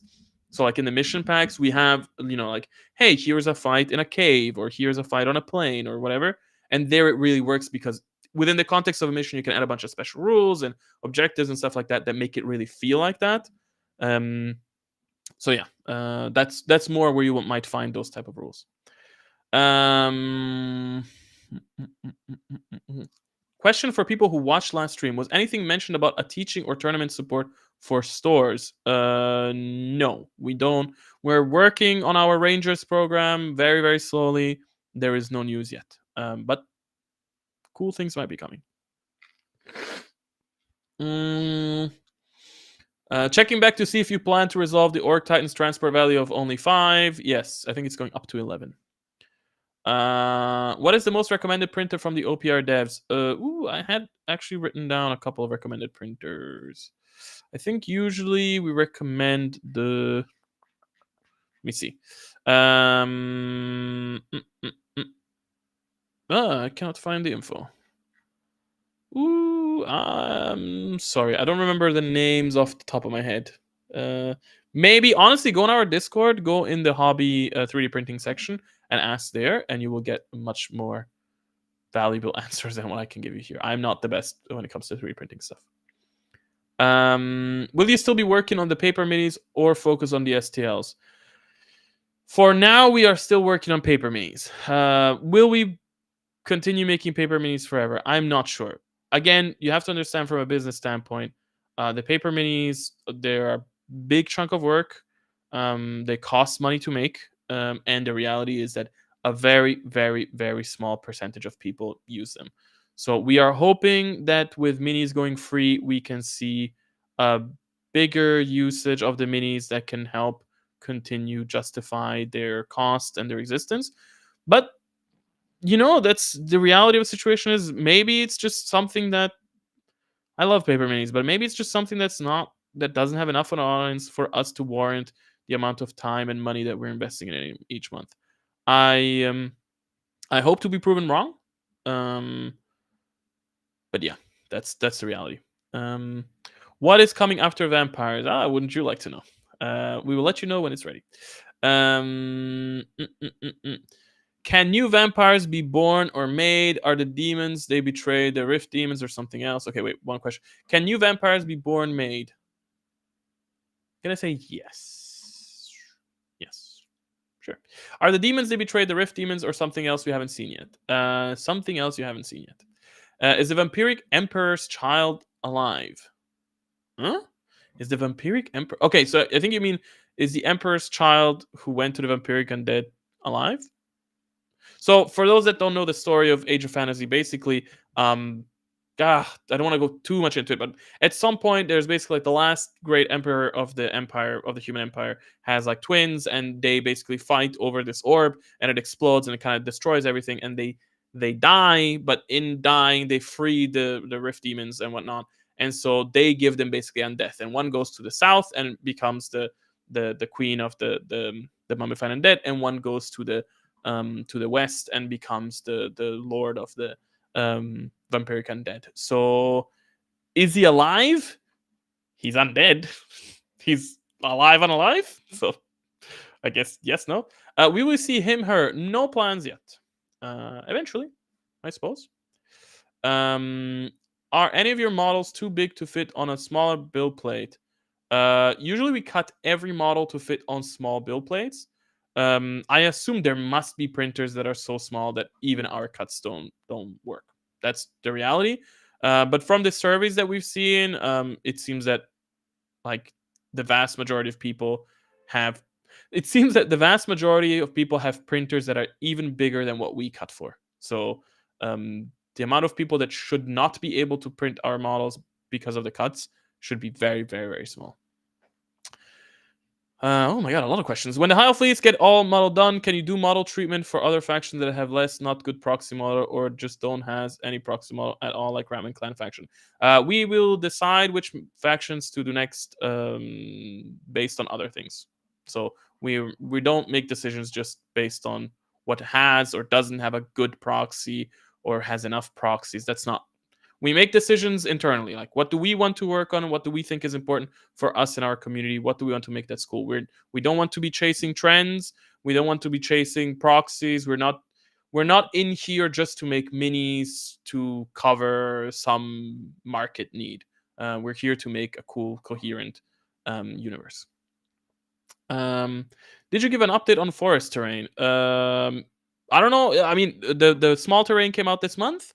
Next month you have medium terrain, then large terrain, and so on and so forth. I think it's 6 sets in total, so it's going to be released over the next 6 months. So far, it's going pretty well. People seem to be very happy about it, and I've seen people painting it already and printing it. It looks cool. Ooh, lots of questions. Do you have a rough plan for how many months the high elf fleets? Like I said, probably 6 to 7. Will you ever make a game Link Infinity? So I have plans for eventually. I have plans to eventually make 2 new games, which would be like really competitive focused OPR games. One for fantasy and one for sci-fi. And I think the sci-fi one might resemble something like Infinity. So it's a skirmish game with actions, reactions, and stuff like that. If you search online, we had made a test game a long time ago called Double Tap. It might be something like Double Tap. Are we getting a refresh of old lines like Fantasy Dwarves? So Fantasy Dwarves that we made was essentially a different thing. I wouldn't even count those as OPR models. So they would not be getting a refresh. If one day we decide to make our Fantasy Dwarves, it will be a completely new army, completely unrelated to that old stuff we made. Anything for Gang Wars? Nope, no updates on Gang Wars. Yeah. Rules for closed space terrain. No, I think it's the same guy asking the same question as before. Was there any tease for the next fantasy army? No. Does the Saurian standard bearer have stats? Yeah, I think he's a Saurian veteran with army standard bearer. That's what he is. Will the lore books mess up the writing jams? No. Will it give enough room for creators to have a large amount of freedom? Yeah, you have tons of freedom. The way that the universe is set up, you have tons of freedom. And actually, I feel like the world books will give you the tools you need to write stories that feel like they belong to this universe, right? So right now, for instance, we never really talked about how does travel work in Grimdark Future, right? How does space travel work? Well, right now, people are just going to come up with whatever they want, and maybe that doesn't actually make sense within our universe. So you will see with the world book, you will actually see what it is. I mean, you have tons of freedom. Don't worry, it's not restrictive at all. When will we know what comes after Vampiric Undead? Okay, I can tell you when you will know. You will know in. Okay, let me think. At the end of February. At the end of February, you will know.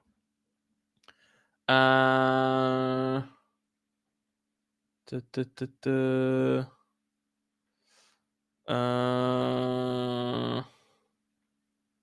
Orcs again, guys.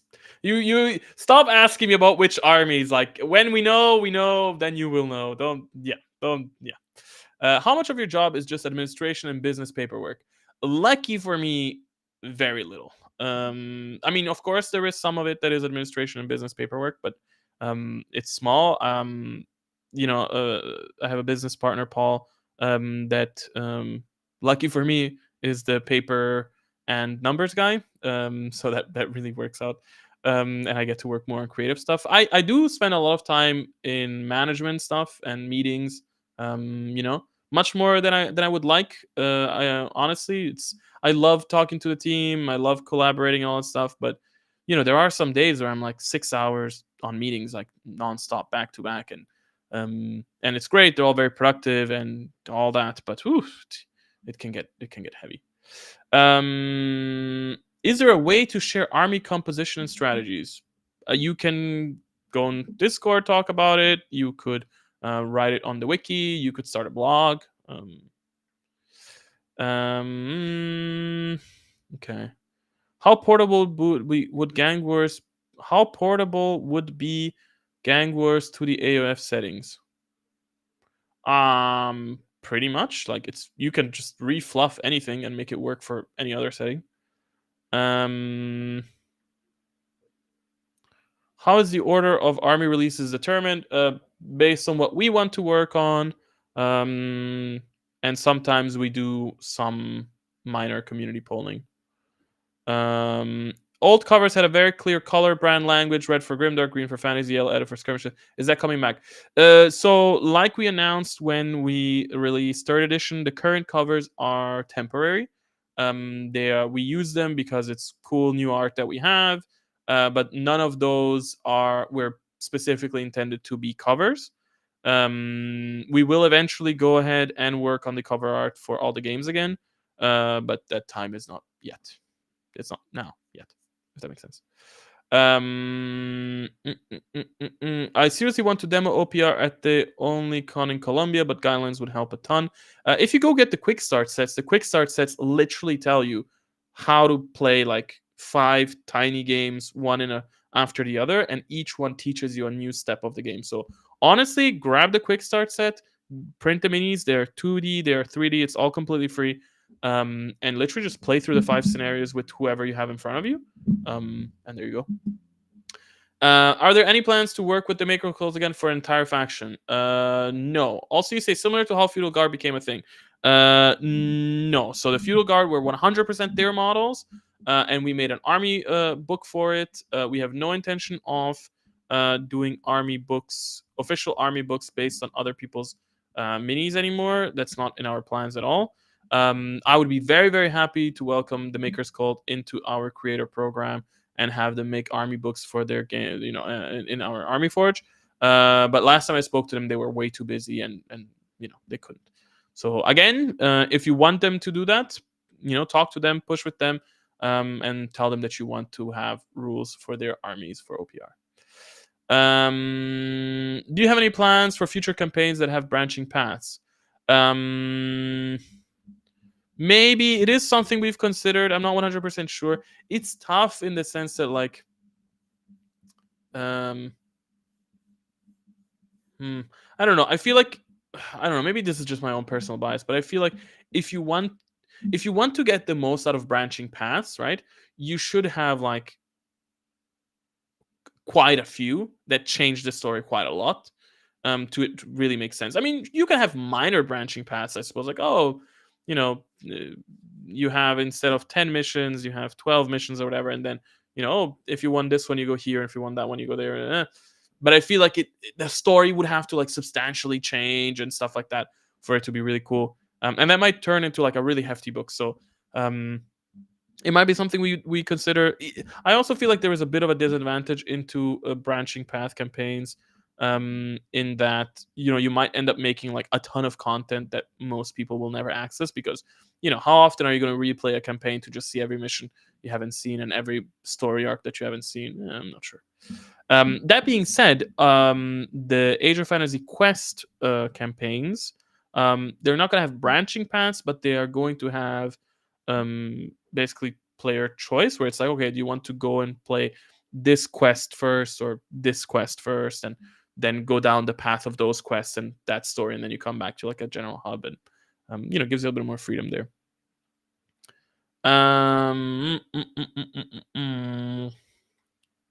Will we have a faction using only ghouls and not together with the vampires? No, there are no plans for that. As you get more lore, will we see named character models? Yeah, you're going to see 4 heroes, for example, in 1 month in Secrets of Texel. And so the plan is to keep doing that, right? So like, narrative campaigns are going to have heroes, mission packs are going to have heroes, faction books are going to have heroes, and wherever we can, add heroes, add lore, add something cool. But the important thing for us is that it's always optional. If you want to just play with the vanilla armies, if you don't care about the narrative, you just don't ever select the narrative heroes, and then you never have to see them. You never have to worry about them. All right. I'm trying to get to all the questions. Okay, we're almost at the end. When will the region changes be in Army Forge? If everything goes well, tomorrow. Will you make a mini game of Buddy Wars? No plans for it yet, but maybe at some point. It could be like an April Fool's thing. Do you have any plans to add new factions to Grim Future in Age of Fantasy? No, not for now.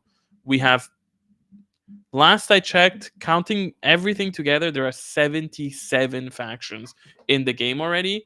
And that's also only thanks to the fact that we fully combined all of the gangs and all of the clans into 2 lists. And I am considering maybe splitting those again into multiple lists, because I feel like the current system is not great. But yeah, we have way too many armies to add things. And you mentioned 2 armies here that again, you can already play them, goblins and vampiric undead. So I don't see why we should make a separate army for something that we already have. Just because other people separate those models out of their factions doesn't mean that we have to. Can we expect a My Mini Factory Only Games complete army pack? I don't know what you mean exactly with a complete army pack. Like you can buy everything in one click? I'm not sure.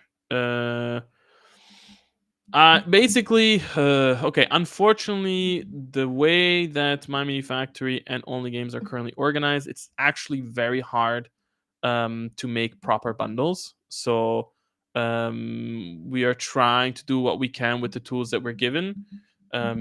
We would love to eventually have, if they give us the proper tools, we would love to have the ability to make a proper bundle that is like, hey, you want all the Saurian stuff? Here is one bundle that has everything. And ideally, I mean, one can dream, right? But ideally, it would be like a system like in Steam, because one of the things that you get on Steam is like, if there is a bundle that contains games that you already own, and you're buying that bundle, it will not sell you those games twice, and it will discount the price of those games, which is amazing.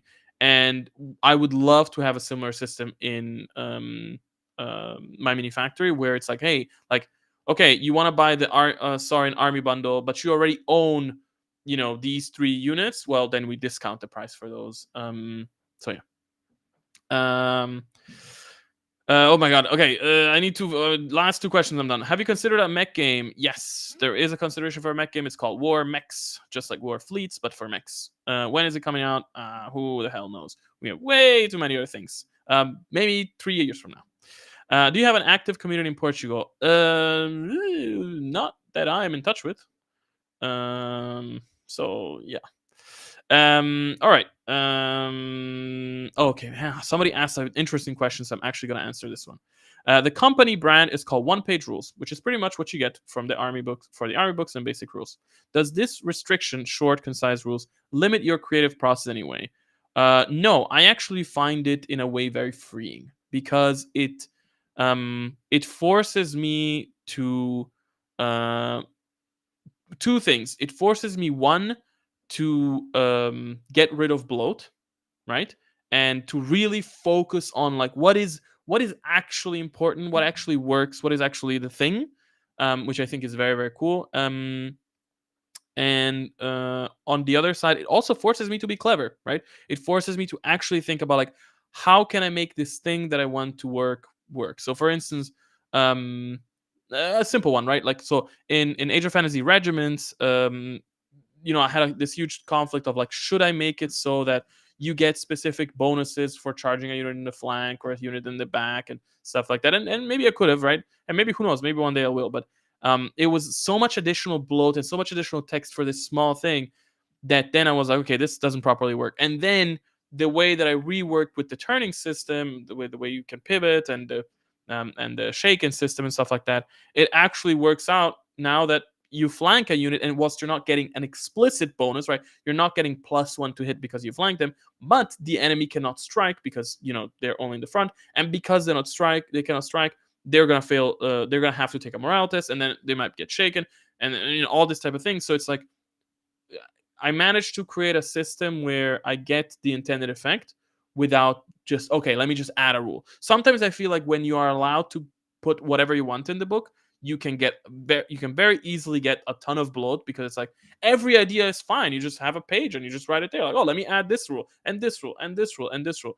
And I think that's how we have gotten to the point where many war games are extremely bloated, filled with tons of crappy content, really. And it's just because of that. Whew. All right. Cool. Fuck. Okay, fine. I'll answer the last question. Would you like to fluff any armies up with some more elaborated rules? No, not necessarily more elaborated rules. Something that I have thought about and I discussed before is the idea that I think it could be interesting. I'm not sure, but it could be interesting if we have um, special rules that work when you're playing the army as intended. So imagine, I don't know, imagine you have an army that you really want all the units to stick together, right? And then maybe you say, okay, if the units are close to each other, this is a very, very basic example, right? If the units are close to each other, they get +1 to hit, right? And then again, I'm making it very basic, but, and then basically this is a thing where it's like, oh, okay, like I have this rule and I can ignore it and I can just play the game as I want. But I know that if I actually bunch up my army together into like little blobs, then I get a bonus. So I'm basically, the rules are encouraging me the rules are mechanically encouraging me to play thematically. That would be an interesting thing. As long as it's not bloated. That's how I would like to do it. Dude, I'm gonna answer one last question. Could you consider giving each faction a unique stratagem? No, I have no intention to doing unique stratagems for the factions. I'm sorry if you like stratagems, if you like all that stuff. There is another really awesome big company that does a game that's just for you. But OPR has no intention to do that. Okay, guys, we are already 25 minutes over time. Thank you very much for coming. This has been great. I was kind of a little down today, and the stream always picks me up and seeing people in the comments. Okay, next stream is gonna be probably February 29th. Ooh, we are on a February 29th here. So yes, February 29th is gonna be the next stream. Let me actually take a note of it on my agenda just so I don't forget. Yeah, by then I think we're gonna have Secrets of Tixel in full swing, which is gonna be very interesting. Yeah, and we're probably gonna have a lot more new stuff to tell you. Yeah, it's gonna be great. Yeah, thank you everyone for joining. I will make a new Google Forms thing for you to ask your questions ASAP. It's gonna go up on the website. So any questions that you have, please ask them on the thing, because it's much easier for me to manage that than to go here through the stream. And yeah, cool. Thank you. And yeah, good night, everyone. Bye bye.